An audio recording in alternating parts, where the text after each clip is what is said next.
Hi guys, welcome back. I'm Rachel and this is Practically on Purpose. We are on the middle of a journey. We are working to establish good habits, get ourselves into a good routine so that our lives can run more smoothly, our homes can stay more organized and easier to clean.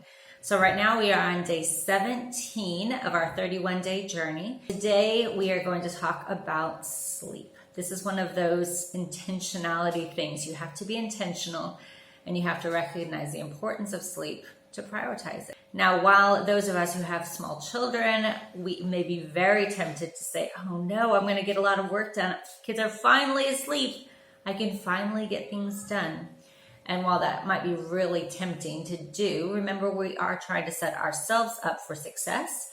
And most people, if you're like me at all, most of us do not function at our best with a small amount of sleep.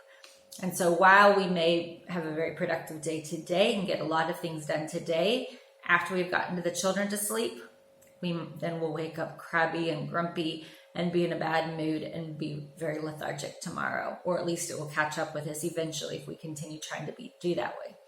So now, while sleep requirements vary slightly from person to person, most healthy adults need 7 to 9 hours of sleep per night to function at their best. And this is ongoing. It doesn't work to get 3 hours of sleep, 2 hours of sleep, 5 hours of sleep, 7 hours of sleep. It doesn't work like that. You really need to have a good pattern of sleep to be able to function at your best. Now, here's the benefit though. While adults need 7 to 8 hours of sleep, 7 to 9 hours of sleep, children need a lot more than that. So school-age children actually need 9 to 11 hours of sleep, and toddlers and babies need even more than that. And so while we think, oh, I'm going to get a lot of stuff done while the children are sleeping, we do have a little bit of extra time that they are already in bed that we can get some work done. But then we need to be responsible for ourselves as well and take care of ourselves, because it doesn't do any good if we, the caregivers, are completely exhausted and completely drained. So to establish what is a decent bedtime, what we need to do is we need to work backward.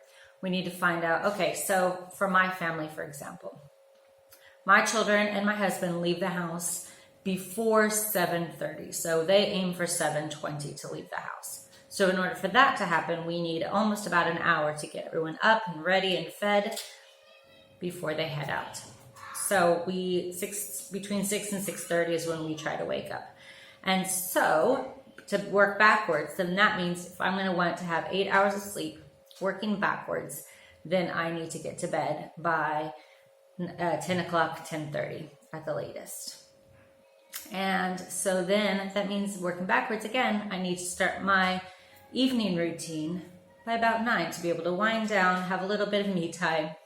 And so I try to have everything wrapped up in the house by about 9. Get the children to bed at a decent time, get the dishes washed, my sink shined, pick out my clothes for tomorrow, tackle a hot spot, all of those things, and wind down myself, be able to get to bed at a decent time as well. So that is our step for today. Go ahead and start adding that into your thought process.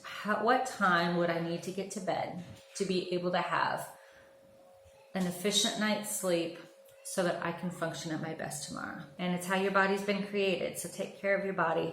You don't want to get sick. So all the best. We'll see you tomorrow.